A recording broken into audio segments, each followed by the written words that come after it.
오늘 하나님께서 우리에게 주신 말씀 우리 함께 찾아서 읽겠습니다. 요한복음 7장 10절로 24절까지 말씀입니다. 요한복음 7장 10절로 24절까지 말씀입니다. 우리 같이 좀 긴 내용이지만 우리 생각하면서 천천히 같이 읽겠습니다. 시작. 그러나 예수의 형제들이 명절을 지키러 올라간 뒤에 예수께서도 아무도 모르게 올라가셨다. 명절에 유대 사람들이 예수를 찾으면서 물었다. 그 사람이 어디에 있어? 무리 가운데에서는 예수를 두고 말들이 많았다. 더러는 그를 좋은 사람이라고 말하고 더러는 무리를 미혹하는 사람이라고 말하였다. 그러나 유대 사람들이 무서워서 예수에 대하여 드러내놓고 말하는 사람은 아무도 없었다. 명절이 중간에 접어들었을 즈음에 예수께서 성전에 올라가서 가르치셨다. 유대 사람들이 놀라서 말하였다. 이 사람은 배우지도 않았는데 어떻게 저런 학식을 갖추었을까? 예수께서 그들에게 대답하셨다. 나의 가르침은 내 것이 아니라 나를 보내신 분의 것이다. 하나님의 뜻을 따르려는 사람은 누구든지 이 가르침이 하나님에게서 난 것인지 내가 내 마음대로 말하는 것인지를 알 것이다. 자기 마음대로 말하는 사람은 자기의 영광을 구하지만 자기를 보내신 분의 영광을 구하는 사람은 진실하며 그 사람 속에는 불의가 없다. 모세가 너희에게 율법을 주지 않았느냐? 그런데 너희 가운데 그 율법을 지키는 사람은 한 사람도 없다. 어찌하여 너희가 나를 죽이려고 하느냐? 무리가 대답하였다. 당신은 귀신이 들렸소. 누가 당신을 죽이려고 한다는 말이요? 예수께서 그들에게 말씀하셨다. 내가 한 가지 일을 하였는데 너희는 모두 놀라고 있다.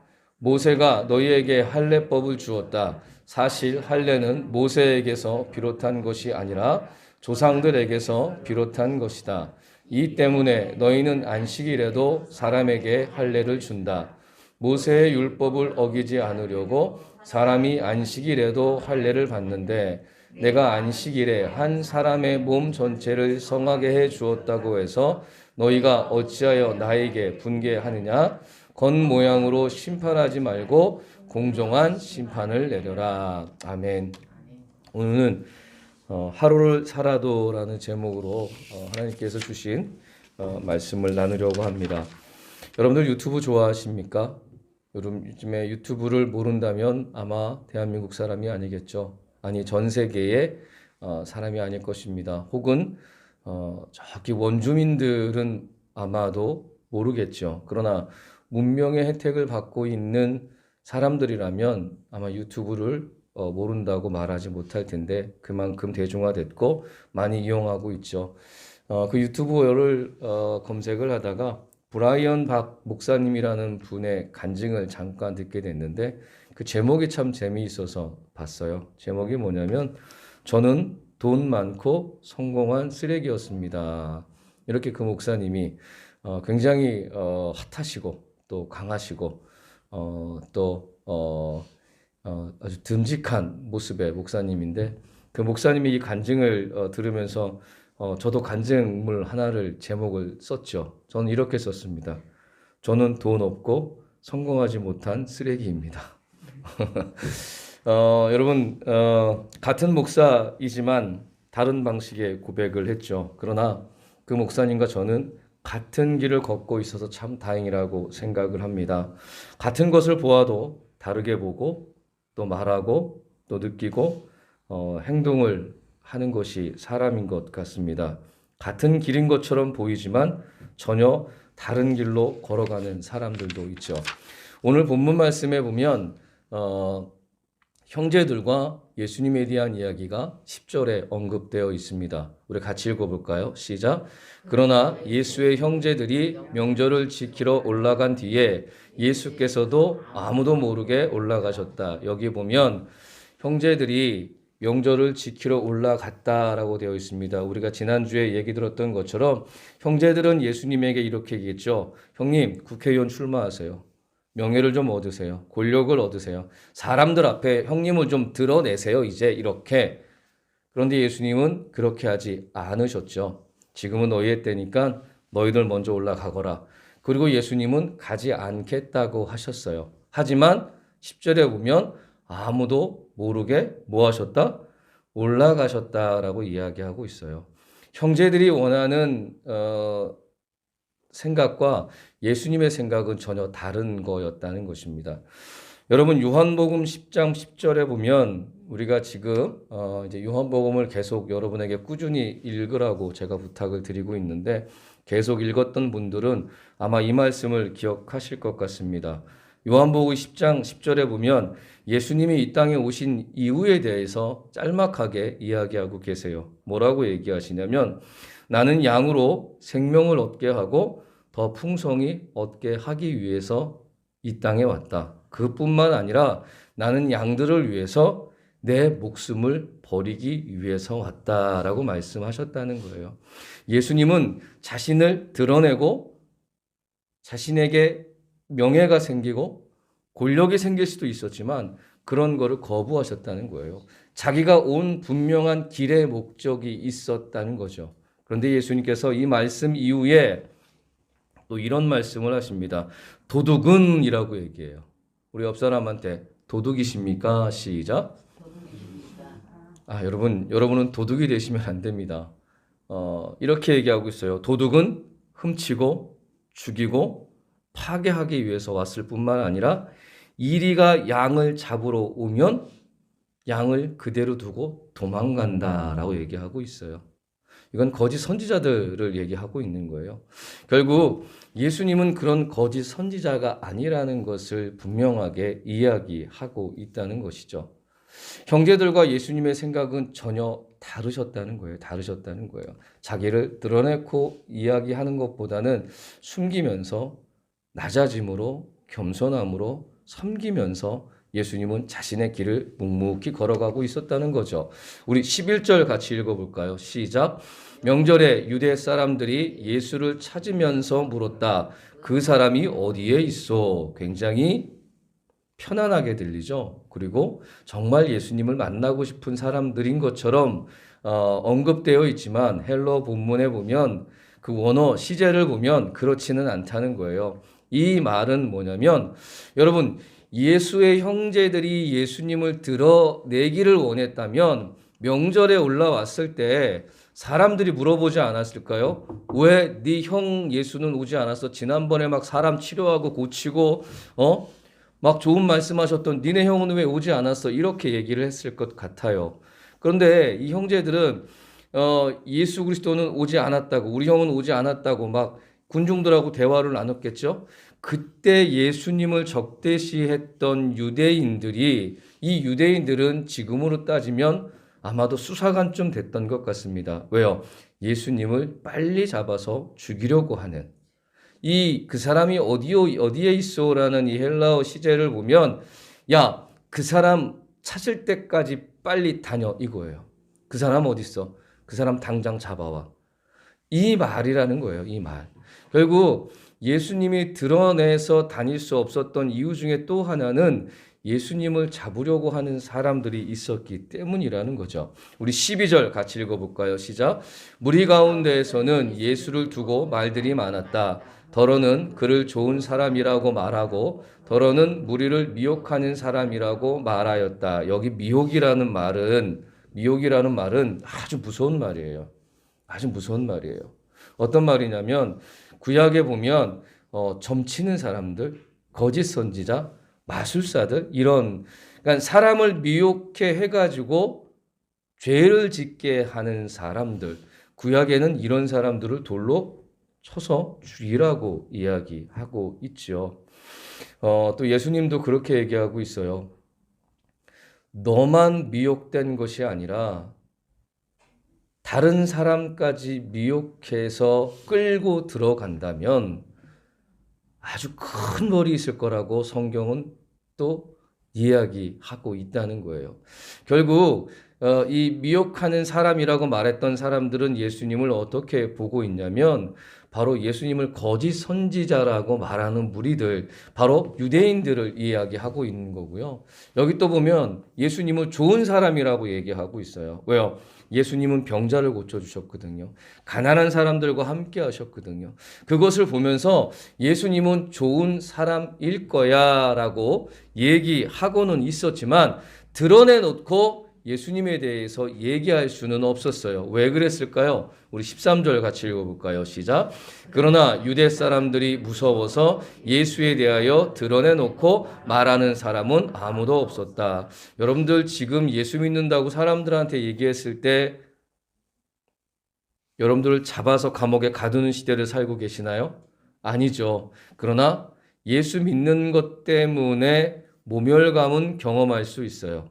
비웃음은 경험할 수 있어요. 그러나 저 당시에는 예수 얘기 잘못했다가는 어떻게 되냐면 출당을 당해요. 결국 뭐냐면 자기가 살고 있는 무리에서 쫓겨나서 혼자서 살 수밖에 없는 아주 무서운 이야기이거든요. 그래서 함부로 예수님에 대해서 말을 할 수 없었다는 거예요. 왜요? 아까도 그 사람 어디에 있는지 아니? 이렇게 수사관들이 돌아다니고 있었기 때문에 예수님에 대해서 좋은 말을 하게 되면 너도 예수 믿는 사람이야? 이렇게 잡아가서 그 사람에 대해서 정죄하고 심판하고 했기 때문에요. 우리 14절 같이 읽어볼까요? 시작. 명절이 중간에 접어들었을 즈음에 예수께서 성전에 올라가서 가르치셨다. 자, 숨어서 나타나지 않았던 예수님이 처음으로 성전이라는 곳에 가셔서 사람들을 가르치기 시작하셨다는 거예요. 무엇을 가르치셨을까요? 자기가 누구인지, 그리고 자기가 왜 왔는지에 대해서 명확하게 사람들에게 가르쳤을 때 사람들의 반응은 어떠했을까요? 우리 15절 같이 읽어보겠습니다. 시작. 유대 사람들이 놀라서 말하였다. 이 사람은 배우지도 않았는데 어떻게 저런 학식을 갖추었을까? 여러분, 예수님은 갈릴리 어부 출신이에요.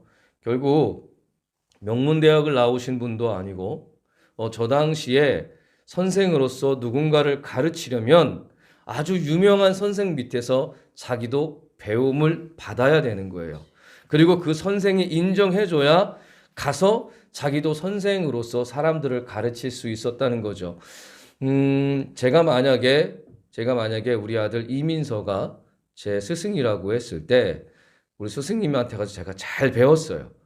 그리고 선생님이 이제 저한테 스승님이 너도 이제 누군가를 가르칠 수 있고 가서 강연할 수 있다라고 이야기를 허락을 해주면 제가 가서 이야기를 하는 거예요. 어떻게 얘기하냐면 우리 스승 이민서님이 말씀하시기를 이렇게 얘기를 해야지 사람들이 그 사람의 학식과 덕목과 가르침을 받을 수 있었다는 거예요. 이 말은 인정을 해줬다는 거예요. 인정을 해줬다는 거예요. 근데 예수님은 스승이 있었어요? 없었어요? 그 당시에 가마리엘이라는 아주 유명한 스승도 있었지만 누구나 인정하는 스승이었지만 예수님에게는 그런 스승이 없었다는 거예요. 그런 식으로 예수님은 말씀하지 않으셨다는 거예요. 바로 하나님의 말씀을 직접적으로 사람들에게 이야기했다는 거죠. 우리 16절 같이 읽어볼까요? 시작. 예수께서 그들에게 대답하셨다. 나의 가르침은 내 것이 아니라 나를 보내신 분의 것이다. 17절. 하나님의 뜻을 따르려는 사람은 누구든지 이 가르침이 하나님에게서 난 것인지 내가 내 마음대로 말하는 것인지를 알 것이다 라고 예수님은 얘기하고 있어요. 여기 보면 나의 가르침은 내 것이 아니다 라고 이야기하고 있어요. 나를 보내신 분의 가르침을 너희에게 직접적으로 이야기하고 있는데 그분이 누구냐면 바로 하나님이다 라고 그들에게 이야기하고 있는 것이죠. 이게 하나님의 뜻이 아닌 것을 너희들이 만약에 내가 말하는 것이 하나님의 뜻이 아닐 수도 있다라는 것을 너희들이 알 수도 있어. 어떻게? 우리 18절 같이 읽어볼까요? 시작. 자기 마음대로 말하는 사람은 자기의 영광을 구하지만 자기를 보내신 분의 영광을 구하는 사람은 진실하며 그 사람 속에 불의가 없다라는 거예요. 예수님께서 하시는 말씀이 자기를 드러내고 자기의 영광을 드러내고 자기가 높아지는 것이었다면 내가 말하는 것이 하나님의 말씀이 아니라는 거야. 이렇게 얘기하고 있는 거예요. 그런데 역으로 얘기하면 예수님은 자기의 영광을 구하지 않았다는 거예요. 자기의 권력을 취하지 않았다는 거예요. 자기의 명예를 갖지 않으셨다는 거예요. 그렇다면 예수님께서 사람들에게 툭 던진 말이 하나가 뭐냐면 우리 17절 앞에 부분만 읽어볼까요? 사람은까지 시작. 하나님의 뜻을 따르려는 사람은, 이거 굉장히 중요한 말씀입니다. 여러분, 하나님의 뜻을 따르려는 사람은 이라는 뜻은 바로 뭐냐면 행동한다는 거예요. 행동한다는 거. 말씀을 듣고 거기에 따라서 자기의 삶을 맞춘다는 거예요.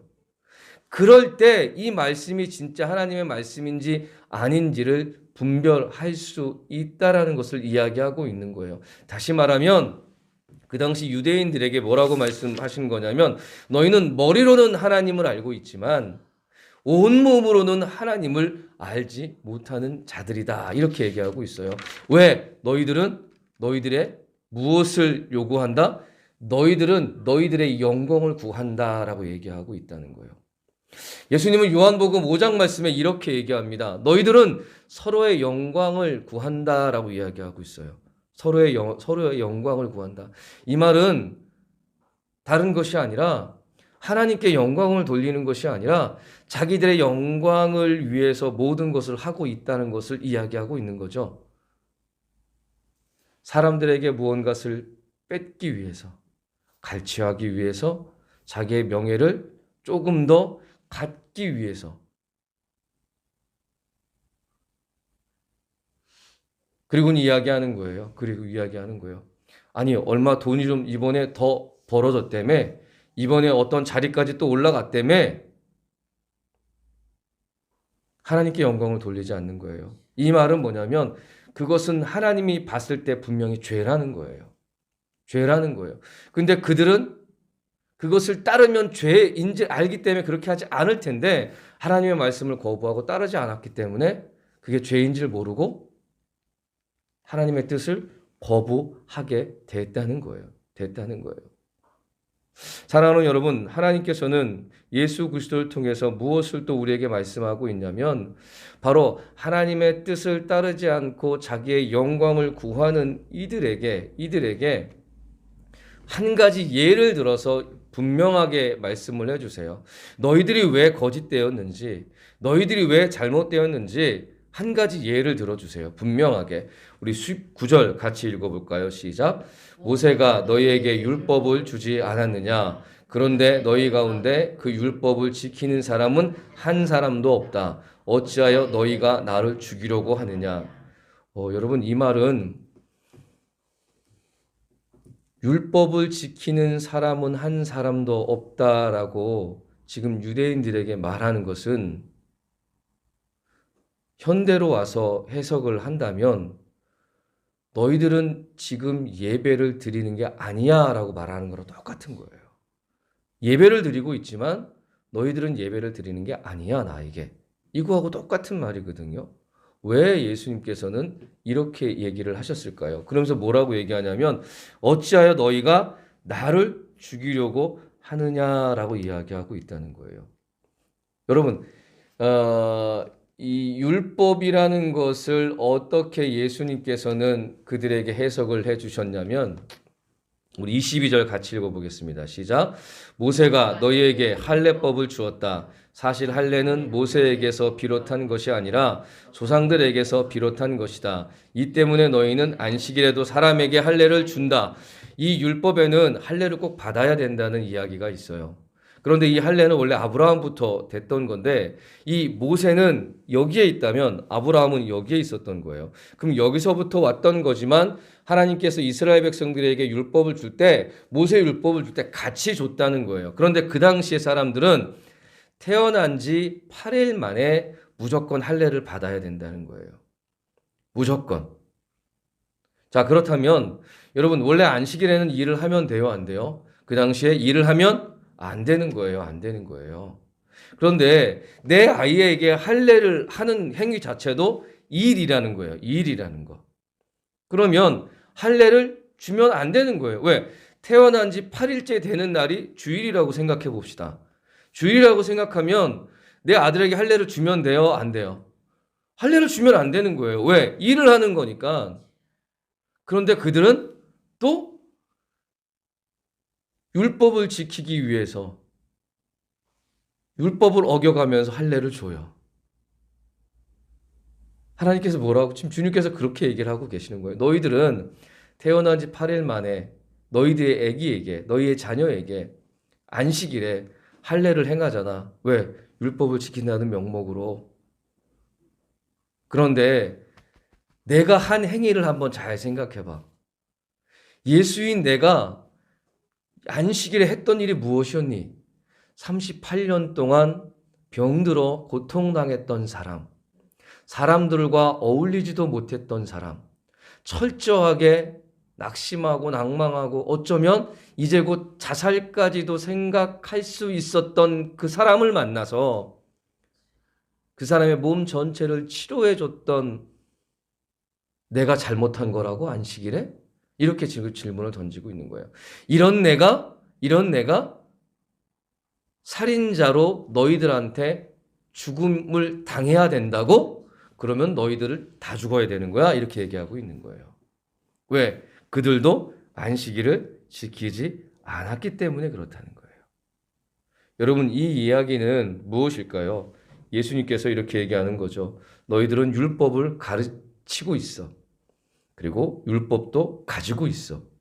그리고 그 율법도 잘 지키고 있다고 자랑하고 있지만 너희들은 그 율법을 하나님이 너희들한테 왜 주었는지에 대해서는 잊어먹었어라는 거예요. 잊어먹었어라는 거예요. 여러분, 제가 한번 가르쳤던 청년과 했던 대화를 여러분에게 잠시 이야기해 준 적이 있어요. 주일은 꼭 지켜야 되는 거예요.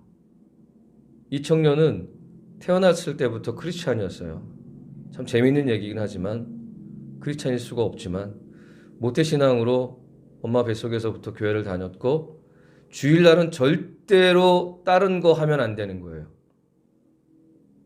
근데 이 친구가 이제 대학을 갔고 대학생을 하다가 자격증을 따야 돼요. 진짜 열심히 공부를 했죠. 그리고 시험을 딱 접수하려고 보니까 시험이 언제 보는 거예요? 주일날 보는 거예요. 하늘이 무너지는 것 같았죠. 무엇보다도 하나님 앞에 큰 죄를 짓는 것 같은 마음. 너무 힘든 거예요. 자기가 지금까지 받아온 이런 틀 안에서는.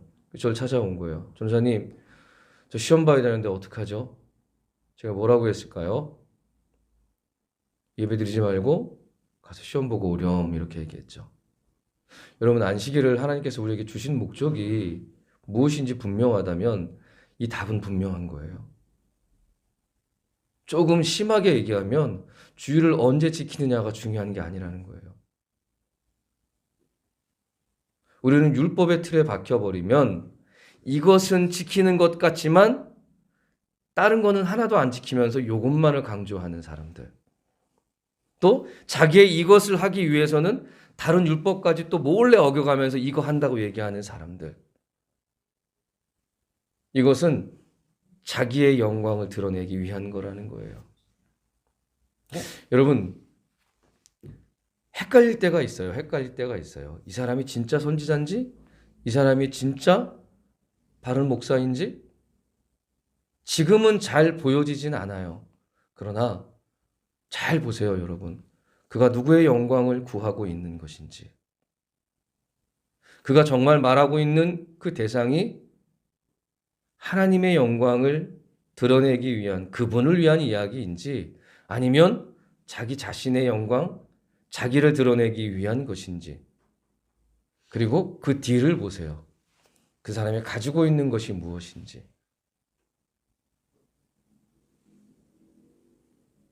저는 신천지 영상을 하나 보면서 아주 뒤로 자빠질 뻔했어요.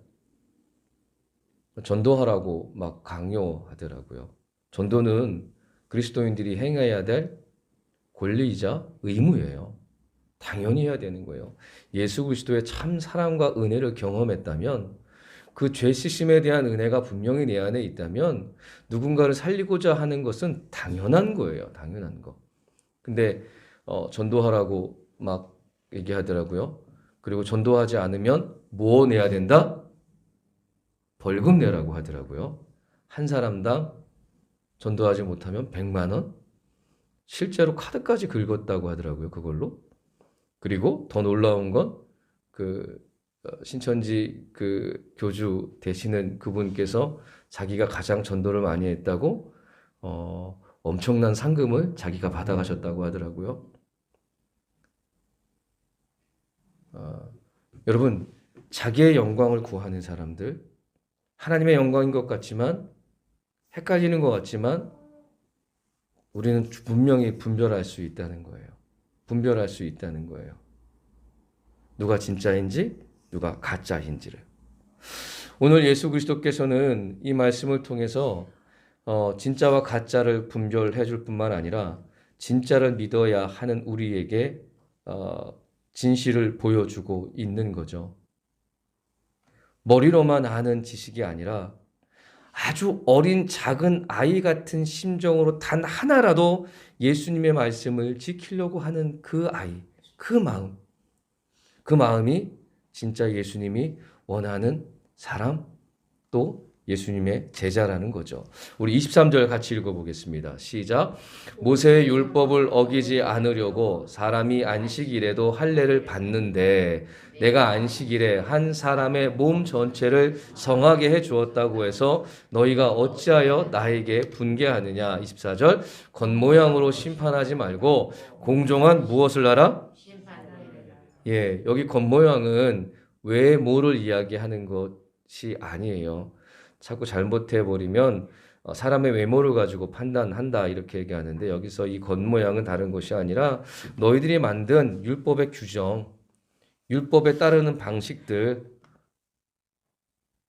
그걸로 해서 너희들이 뭔가를 판단하지 말고 공정한 심판은 바로 뭐냐면 그것을 만든 의미를 분명하게 너희들이 알고 이해하고 순종하고 따르라는 거예요.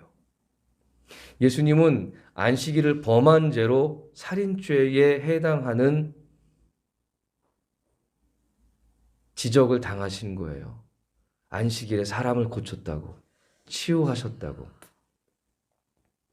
왜? 걔네들은, 그 사람들은 규례와 자기들이 만든 규정이 더 중요했기 때문에. 하나님이 왜 율법을 인간에게 주셨는지 자유함과 사랑으로 주셨지만 그들은 율법을 가지고 다스리려고 했죠. 얽매여지게 하려고 했죠. 내 손으로 꽉 잡아서 아무것도 못하게 하고 그리고 그것으로 다스려서 그들이 갖고 있는 걸 뺏어가는 정당성을 부여하기 위해서 하나님의 이름을 팔아버린 거죠. 그들은 심판을 받았을 뿐만 아니라 지금 이 시대에도 동일한 사람들이 분명히 어딘가에는 있어요. 사랑하는 여러분, 여러분에게 진실의 눈이 띄기를 주님의 이름으로 부탁드립니다. 가짜를 볼 수 있었으면 좋겠고 진짜를 볼 수 있는 눈이 열렸으면 좋겠어요. 어떤 분이 저에게 간곡히 부탁을 하러 왔어요. 목사님, 여기에 어떤 자매가 있는데 저희 동네에요. 어떤 자매가 있는데 자꾸 이단들이 그 자매에게 다가가고 있어요. 엄청 많이. 그래서 그 자매를 자기네 그쪽으로 데려가려고 그래요. 목사님, 제가 속지 말라고 얘기는 했는데 목사님 좀 도와주세요. 그 자매가 그쪽에 빠지지 않도록. 고민을 참 많이 했어요. 어떻게 해야 되지? 그래서 그 자매에게 갔죠. 그리고 몇 번의 친절을 베푼 후에 그 자매랑 좀 친해진 다음에 이렇게 얘기했어요. 자매님, 저는 사실 여기 앞에 교회 목사입니다. 그랬더니 그러세요? 그러더라고요. 그래서 제가 저희 교회는 오지 않으셔도 돼요. 저희 교회는 오지 않으셔도 돼요. 저희 교회 오라는 얘기도 아니에요. 그런데 가짜에게는 속지 말아주세요. 가짜에게는 속지 말아주세요. 이 자매가 웃더라고요. 네, 목사님, 그러시더라고요. 여러분, 요즘처럼 가짜가 판이치는 이 시대에 진짜를 볼 수 있는 눈이 여러분에게 분명히 있어야 한다는 거예요. 누구의 영광을 구하고 있는 것인지, 진짜 하나님을 섬기고 하나님의 영광을 구하고 있는 것인지, 하나님의 뜻을 따라 내 이웃을 정말 내 몸과 같이 사랑하고 있는 것인지, 선한 목자인 줄 알았는데 알고 봤더니 도둑이었던 거죠. 그래서 양들의 것을 훔치고 죽이고 파괴하는, 그래서 정말 양들을 죽이려고 이리들이 다가왔을 때 양들은 나 몰라라고 도망가는 그런 존재가 아니라 생명을 주고 그 삶을 더 풍성히 하게 해줄 수 있는 예수 그리스도. 그래서 이리가 양을 죽이러 올 때 대신 나를 죽여라라고 얘기하시면서 자기의 생명을 주고 양을 살리는 그 예수님. 그 예수님을 만나는, 그 예수님 안에서 여러분의 삶이 더욱더 풍성해지기를 주님의 이름으로 부탁드립니다. 여러분, 하나님의 말씀, 하나님 나라의 복음, 하나님 나라의 가치관이, 또 삶의 방식이, 또 태도가, 언어가 그래야 제대로 형성되어 갈 수 있다는 거예요. 선한 행동도 가짜로 포장할 수 있어요.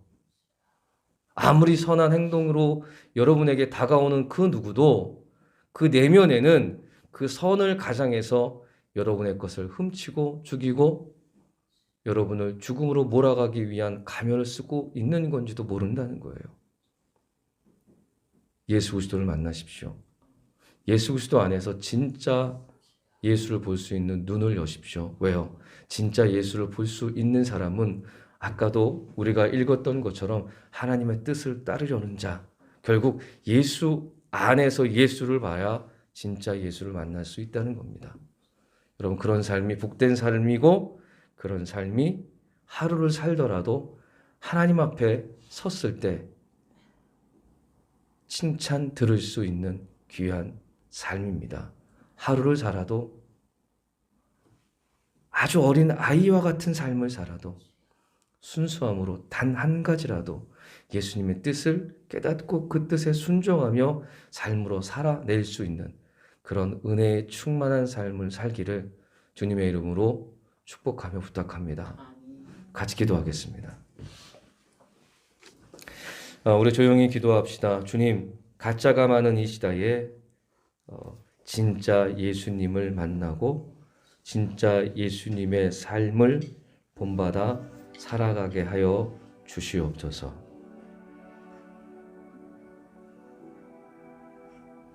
진짜 예수를 보게 하여 주옵소서.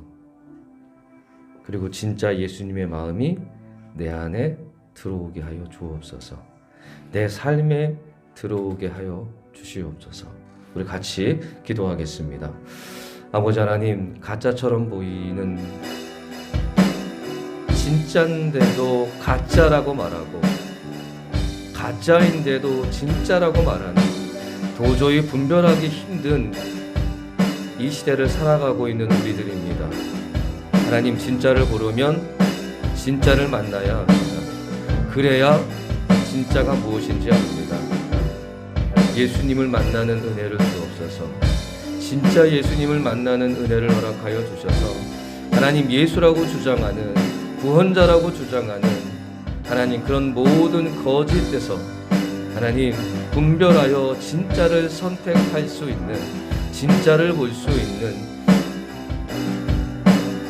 믿음의 눈이, 분별의 눈이 열릴 수 있도록 아버지 하나님 역사하여 주시옵소서.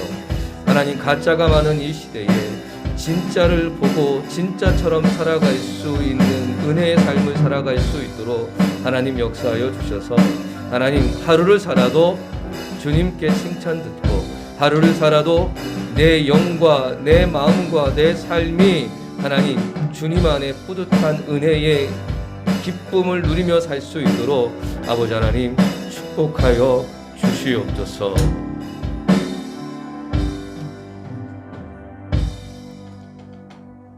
주님, 진짜가 분명히 있습니다. 그런데 우리가 살아가는 이 시대에는 진짜를 가짜라고 말합니다. 그렇게 말하고 있는데 그 가짜가 진짜로 둔갑을 해버립니다. 하나님, 그것을 무엇으로 분별할 수 있겠습니까? 하나님, 기도하게 하여 주옵소서. 진짜 예수 만나게 해달라고. 진짜 예수의 말씀, 진짜 참 예수 그리스도의 삶의 의미를 깨닫게 해달라고. 그래서 가짜를 분별해서 가짜에 속지 않도록. 하나님, 가짜는 우리 것을 훔치고 죽이고 파괴하고 나를 죽이러 오는 이리가 오면 도망가 버리는 그런 존재들입니다. 그러나 주님은 훔치지 않습니다. 죽이지 않습니다. 파괴하지 않습니다.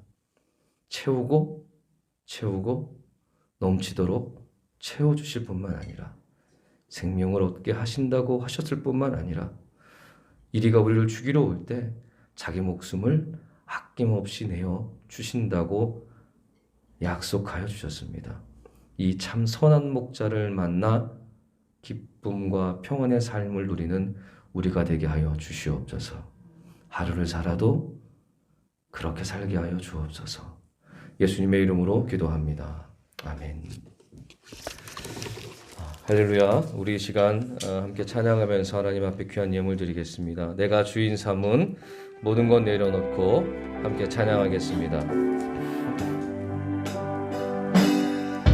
내가 주인 삼은 모든 것 내려놓고 내 주 대신 주 앞에 나가 내가 사랑했던 모든 것 내려놓고 주님만 사랑해.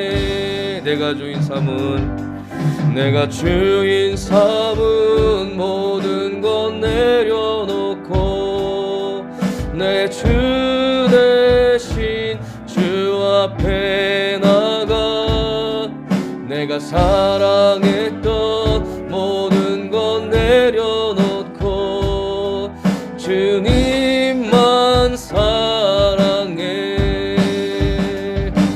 주 사랑 거친 풍랑에도 깊은 바다처럼 나를 잠잠케 해. 주 사랑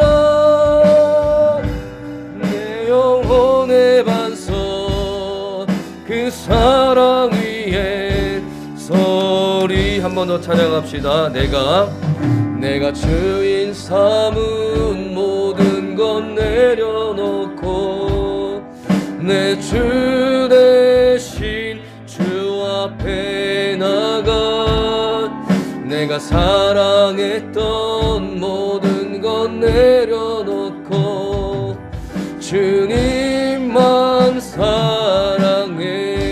주 사랑 거친 풍랑에도 깊은 바다처럼 나를 잠잠케 해. 주 사랑 내 영혼의 반석 그 사랑 위에 서리. 기도합니다. 하나님, 한 번쯤은 그런 고백을 할 수 있는 우리가 되게 하여 주옵소서. 하나님, 내가 가진 것 다 내려놓습니다. 내가 사랑했던 것 다 내려놓습니다. 그리고 오직 주님만 사랑합니다. 주님만 사랑하니까 바른 것을 보게 해 주옵소서. 하나님, 정말 제게 주님만 있으면 됩니다. 오직 예수만 있으면 됩니다. 하나님, 이런 고백을 주님 앞에 드릴 수 있는, 내가 가지고 있는 모든 가치보다, 내가 누리고 있는 그 어떤 것보다도 더 큰 것을 가지고 계신 주님, 그 주님의 위대함을 깨닫게 해주셔서 그 주님 앞에 오직 당신이면 됩니다. 이 고백을 통해서 진짜 예수를 볼 수 있는, 진짜 예수님의 삶을 볼 수 있는, 그래서 예수 닮은 온전한 삶을 살아갈 수 있는 우리가 되게 하여 주옵소서. 완벽한 삶이 아니라 어느 것 하나 빈틈없이 견고한 바른 삶이 아니라 오직 예수만 의지하는 삶, 그 삶이 우리 가운데 있게 하여 주옵소서. 주님, 오늘도 귀한 예물 드림을 감사합니다. 이 예물 가운데에 하나님께서 함께해 주시고 하나님 드려지는 손길과 그들의 기도와 그들의 간절함과 눈물과 하나님 답답함을 주께서 해결하여 주시옵소서. 이 예물이 주님의 뜻 가운데에 능력으로 아름답게 사용되도록 축복하여 주옵소서.